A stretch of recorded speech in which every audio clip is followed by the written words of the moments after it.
The moment I walked into the ballroom, I heard it. Sloane Whitmore, my brother's perfect fiancée, leaned toward her bridesmaids with a glass of champagne in her manicured hand. Her voice was low, but intentionally loud enough to carry across the room. She said that the stinky country girl had arrived. Her friends giggled in their designer dresses. Sloane did not even bother to look at me when she said it. To her, I was insignificant, just an embarrassment crawling out of a small town to ruin the aesthetic of her flawless engagement party. What Sloane did not know, what no one in that room knew, was that 3 years earlier, I had signed the deed to this very hotel. The Monarch Hotel belonged to me. Every chandelier above her head, every piece of silverware she was using, every square inch of Italian marble beneath her expensive heels was mine. And by the end of that night, her careless whisper was going to cost her everything she thought she wanted. My name is Bethany Burns. I am 31 years old, and I grew up in Millbrook, Pennsylvania, a town so small that the biggest traffic jam we ever had was when old Mr. Henderson's cows escaped and blocked Main Street for 3 hours. I left home when I was 18 and never truly looked back. Not because I hated where I came from, but because my family made it very clear that there was no room for me there. I have an older brother named Garrett, the golden child, the son who could do no wrong. Growing up, everything I did was measured against him, and I always came up short. If I earned an A, Garrett earned an A+. If I made the softball team, Garrett was the team captain. My mother, Patricia, had a particular look she gave me, one that made me feel like a rough draft, while Garrett was the finished masterpiece. So I left. I packed one suitcase, took a bus to the city, and started over with nothing but $200 and a stubborn refusal to fail. Everyone back home assumed I was struggling. They imagined me in a tiny apartment living on instant noodles, which was true for the first 2 years. What they did not know was that I had taken a job as a cleaning lady at a boutique hotel. That job changed my life. I learned everything. I watched, I studied, I worked. I moved from cleaning rooms to the front desk, then to assistant manager, then to manager. I saved every dollar, invested carefully, made smart decisions, and took risks when they felt right. By 28, I owned my first property. By 30, I owned 3. At 31, I ran Birch Hospitality, a company that owned 6 boutique hotels across the East Coast. The Monarch was my flagship, my pride, and my greatest achievement. When you build something from nothing, you learn to stay quiet. You learn that being underestimated can be the most powerful advantage of all. So I never told my family. They never asked. To them, I was still the struggling little sister who could not measure up to Garrett and his middle management job at an insurance company. The irony was thick enough to spread on toast. I received an invitation to Garrett's engagement party only days before the event. A last-minute invitation, most likely my mother's idea, so she could tell her friends that the whole family was present. I almost did not come, but something pulled me there. Maybe curiosity, maybe a small, stubborn hope that things had changed. They had not. I stood at the entrance of my own hotel wearing jeans and my favorite boots. My hair still carried a faint scent of the countryside because I had driven through Millbrook on my way there just to remind myself where I came from. My outfit probably cost more than everything Sloane was wearing combined, but no one would know that by looking at it. That is the thing about real money. It does not need to announce itself. I spotted my mother across the room, holding court with her friends, likely bragging about Garrett's wonderful fiancé and their perfect future. Garrett stood beside Sloane, looking like a man who thought he had won the lottery, completely unaware that he was holding a losing ticket. Sloane finally glanced in my direction. Her smile was sharp and cutting. She saw me only as an inconvenience, a stain on her perfect evening. That was fine. I let her believe I was nobody. I had learned long ago that the best revenge is not loud. It is patient. It is quiet. It is watching people dig their own graves while they are too busy looking down on you to notice the shovel in their hands. I smiled back at Sloane and walked to the bar to order a drink. My staff knew not to acknowledge me. Wesley Crane, my general manager, caught my eye from across the room and gave me a subtle nod. Everything was running smoothly. Everything was perfect for now. Because in just a few hours, Sloane Whitmore was going to learn a very important lesson: never underestimate the country girl, especially when she owns the ground you are standing on. The engagement party was exactly what someone like Sloane would plan. It was extravagant, excessive, and designed to impress people who were already impressed with themselves. There were ice sculptures shaped like swans, a champagne fountain that felt unnecessary even by champagne fountain standards, and enough flowers to rival a botanical garden. My hotel staff executed everything flawlessly, which made me proud, even as I quietly rolled my eyes at every design choice Sloane had made. I took my drink and moved to a quiet corner of the room so I could observe without being noticed. That was when my mother found me. Patricia Burns approached with the familiar expression of someone who had sensed something unpleasant and was trying to locate its source. Her eyes scanned me from head to toe, pausing on my boots with visible disapproval. She remarked that it was nice I could attend, though her tone suggested the opposite. She questioned why I could not have worn something more appropriate, emphasizing that Sloane's family was very refined. I explained that I had come straight from work and did not have time to change, which was true. I simply did not mention that my work involved running a multi-million-dollar hotel company. My mother sighed in the same weary way she always had, as if I were a disappointment she had learned to tolerate. She instructed me to at least try to make a good impression on the Whitmores before disappearing back into the crowd to resume her social duties. That brief interaction was enough to make me feel 12 years old again, failing to meet expectations that were never clearly defined. I spotted Sloane across the room, air kissing her way through clusters of guests. She had kissed more cheeks that night than a politician at a county fair. Every movement was calculated, every smile carefully measured. Nearby stood her parents, Franklin and Delilah Whitmore, watching her like proud peacocks. Franklin was a large man with a flushed face, and the confidence of someone who either truly believed in his success or was very good at pretending. Delilah was thin, polished, and draped in jewelry that caught the light whenever she moved. They appeared wealthy, acted wealthy, yet something about them felt slightly off, like a beautiful painting hanging just a little crooked. Garrett eventually noticed me and came over. He greeted me politely, though his attention quickly drifted elsewhere. He asked if I had met Sloane and commented on how amazing she was. I replied that I had seen her and left my opinions unsaid. He nodded absent-mindedly, already scanning the room for the next person he needed to greet. Then he mentioned that our mother had given Sloane our grandmother's necklace, as an engagement gift. He spoke of it as an act of generosity, and said Sloane loved it. The words hit me hard. That necklace was an antique pendant our grandmother had promised to me before she passed away. She had told me it was for me because I was her dreamer, her fighter, the one she believed would make something of herself. My mother had been present when she said that, and yet she gave it to Sloane anyway. I looked across the room and saw it resting against Sloane's chest, sparkling beneath the chandeliers as she laughed. My grandmother's necklace, my inheritance, my memory, worn as an accessory by someone who had no idea what it meant. The music grew louder, vibrating through the floor, and I excused myself, needing air. As I walked toward the restroom, I passed Franklin Whitmore in the hallway. He was on his phone, his voice tense and urgent, too distracted to notice me. I overheard him say that they needed this wedding to happen, and that the Burns family had enough money to solve their problem. He spoke about needing to get through the ceremony and how everything would work out afterward. When the call ended, he adjusted his expression and returned to the party, his practiced smile sliding back into place. I stood frozen for a moment. The Burns family had money? That made no sense. My parents had a comfortable home, but I knew they carried a second mortgage because I had been quietly paying it off for 4 years. Garrett earned a stable but unremarkable salary. There was no hidden family fortune. So why did Franklin Whitmore believe there was, and what situation were they so desperate to escape? For the next hour, I watched the Whitmores closely. Once I knew something was wrong, the cracks in their performance became obvious. Franklin checked his phone constantly, his jaw tightening with every message. Delilah touched her jewelry nervously, as if afraid it might vanish. Sloane's eyes held a hunger that had nothing to do with love and everything to do with desperation. Then it clicked. For years, I had been sending money home through Birch Hospitality, covering my parents' mortgage, utilities, and medical expenses anonymously. When my father needed knee surgery, I paid without leaving my name.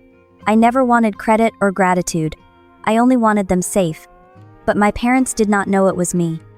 And my mother, of course, had assumed it was Garrett.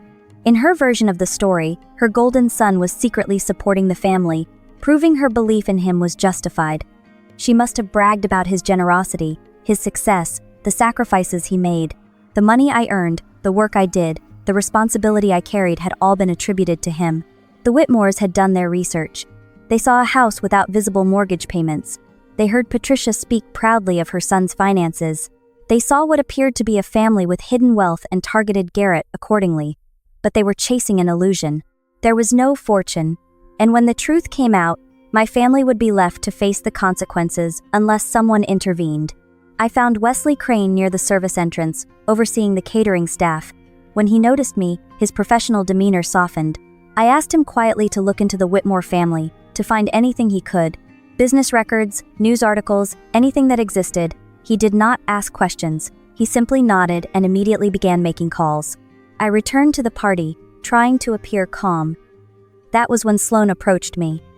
She guided me toward a quieter corner under the pretense of wanting to talk. Once we were out of earshot, her pleasant expression vanished. She revealed that she knew about the money being sent to my parents and mocked me for playing the role of the devoted daughter from afar. She assumed I could barely afford my own life and accused me of trying to buy my family's affection.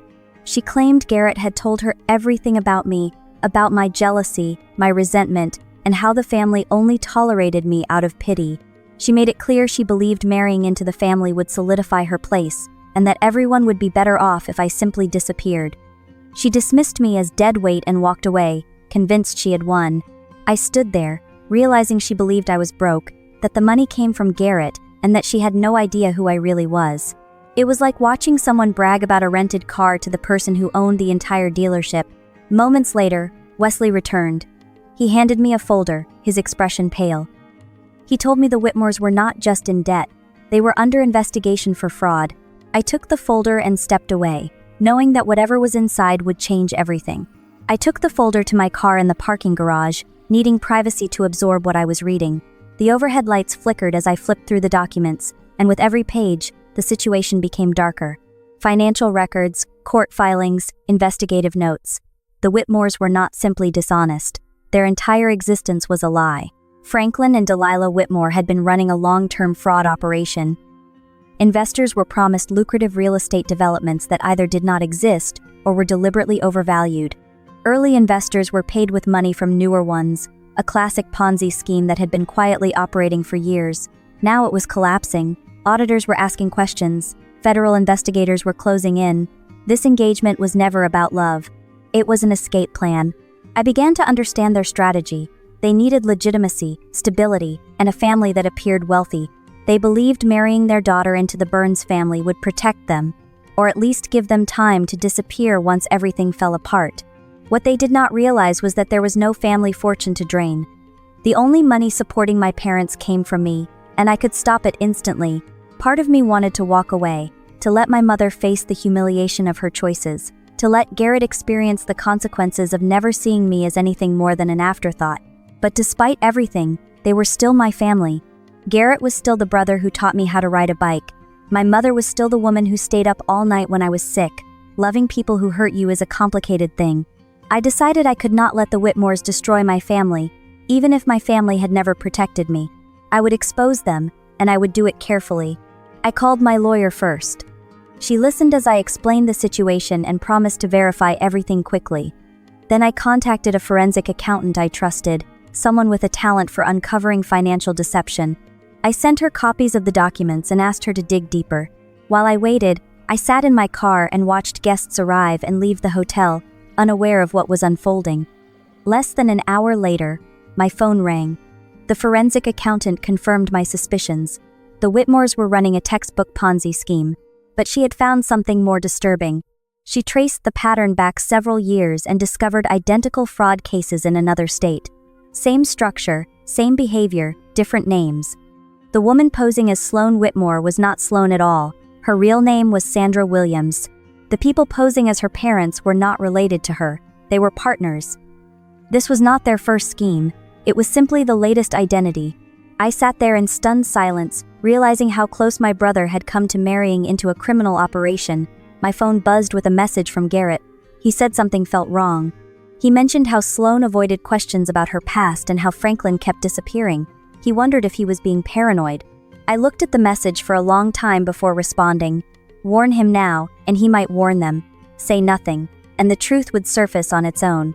I told him we would talk after the speeches and asked him to trust me for a little longer. I stepped out of the car and walked back into the hotel with a new sense of purpose.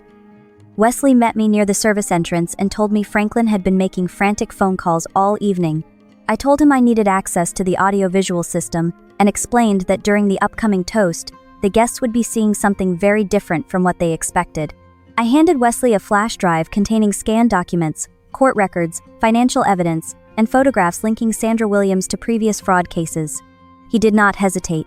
He simply nodded and took the drive. My lawyer called to confirm everything. She also informed me that federal agents had been tracking the Whitmores for months and were prepared to act once the evidence was made public. They were already on their way. I positioned myself at the back of the ballroom, watching the final moments before everything changed. Sloane moved through the crowd, smiling and laughing, unaware that her carefully constructed life was about to collapse. Garrett stood beside her, still clinging to the illusion that the future he envisioned was real. My mother chatted with Delilah Whitmore as if they were old friends. I checked the time and waited. The trap was set. All that remained was the moment of exposure. Franklin Whitmore stepped onto the small stage and took the microphone. The music faded, and the room slowly turned its attention toward him. Guests raised their glasses, ready to celebrate what they believed was a perfect union. Franklin spoke confidently about family, about legacy, and about how honored the Whitmores were to be joining the Burns family. Every word was delivered smoothly, rehearsed, and completely false. As he lifted his glass to propose a toast to love and forever, the screens behind him flickered. The slideshow of smiling engagement photos disappeared and was replaced by official-looking documents. At first, people assumed it was a technical error. Then they began to read. Court filings appeared on the screens, stamped and dated, detailing fraud investigations from years earlier. The name Sandra Williams was displayed clearly, connected to the same faces now standing in the room. Financial records followed, showing investor funds being funneled through shell companies. News articles appeared next, describing families who had lost everything to fraudulent real estate schemes. A wave of confusion rippled through the ballroom. Murmurs spread as guests glanced between the screens and the Whitmores. Franklin froze, his confident smile dissolving as panic set in. He attempted to regain control, calling it a mistake, demanding the system be shut down. But the evidence kept coming. Photographs appeared showing Sandra Williams under different names, at different events, over several years. The same eyes, the same expressions, just different identities. Sloane stood motionless in the center of the room, her champagne glass shaking in her hand as realization dawned. Garrett stared at the screens, then at the woman he thought he knew, and back again. The doubt he had been suppressing all evening suddenly became undeniable. Franklin tried to push through the crowd toward the exit, but security intercepted him. Delilah clutched his arm, whispering desperately, but there was nowhere left to run. I stepped forward as the room parted. My boots echoed against the marble floor as every guest turned to look at me. Wesley's voice came over the speakers, calmly introducing me as the owner of the Monarch Hotel and the chief executive of Birch Hospitality. The silence that followed was absolute. I took the microphone and addressed the room. I explained that the Whitmores were not who they claimed to be, that their wealth was built on fraud, and that the woman known as Sloane Whitmore was in fact Sandra Williams, a longtime con artist. Accusations erupted as she screamed that I was lying, that I was jealous, and that I was trying to ruin her happiness. I calmly pointed out that the investigation had been ongoing for years, and that arrest warrants had already been issued. I informed the guests that federal agents were waiting outside. Moments later, the ballroom doors opened, and agents entered with badges visible and expressions unreadable. Franklin attempted to flee but was stopped immediately. He was placed under arrest for wire fraud, investment fraud, and conspiracy. Delilah broke down, insisting there had been a mistake. Sandra turned toward Garrett, pleading, insisting that they loved each other and that he could not let this happen. Garrett looked at her for a long moment, then he stepped away. He acknowledged that he no longer knew who she was and could not stand beside someone built entirely on lies. In that moment, whatever future they had imagined ended.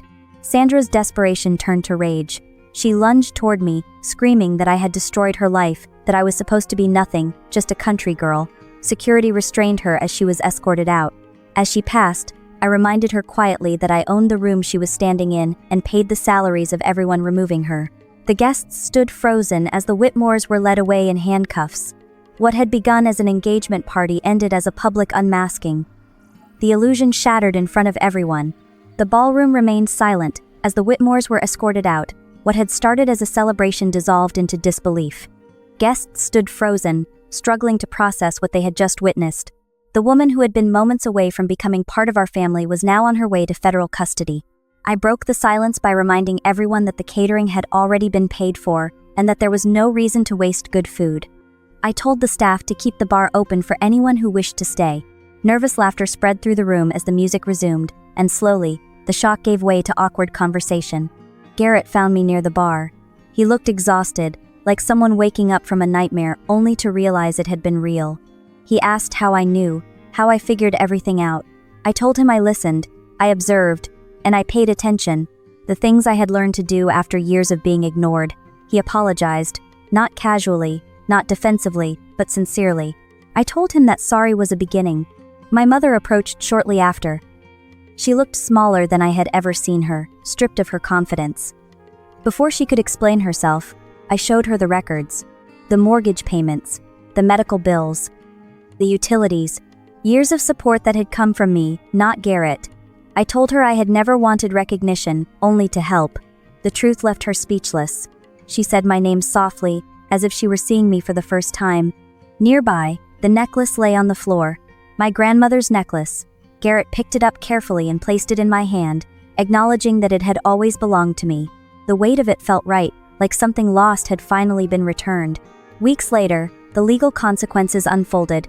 The Whitmores faced multiple charges including fraud, money laundering, and conspiracy. Sandra Williams remained in custody, her carefully crafted identities exposed. The story spread quickly. Headlines described the engagement party that ended in arrests. One even referred to me as the country girl who owned the room. I framed that one. Garrett visited my office for the first time. He walked through the space slowly, taking in the life I had built without anyone's help. We talked honestly, without pretense, about our childhood and the distance between us. It was not easy, but it was real. My mother began therapy. She admitted she wanted to understand her own failures and do better. We agreed to take things slowly. Healing, like trust, takes time. One morning during a business breakfast at the hotel, a young woman arrived looking nervous and out of place. When someone questioned her presence, I stood and introduced her as the recipient of our hospitality scholarship. She had come from a small town, worked tirelessly, and earned her place. I invited her to sit with us. She thanked me quietly. I told her the work was just beginning. Later, I stood in the lobby watching guests pass through the hotel. People walked across floors I owned, slept in rooms I paid for, completely unaware of who made it all possible. And that was fine. I had learned long ago that real power does not need to announce itself. People will always try to make you feel small because of where you came from. Let them. While they are busy looking down on you, they will never see you rising. I learned that lesson in a small town where I was never enough. I carried it through years of struggle, doubt, and quiet determination. And now, standing in the life I built, I understood something clearly. The country girl was never weak. She was simply underestimated.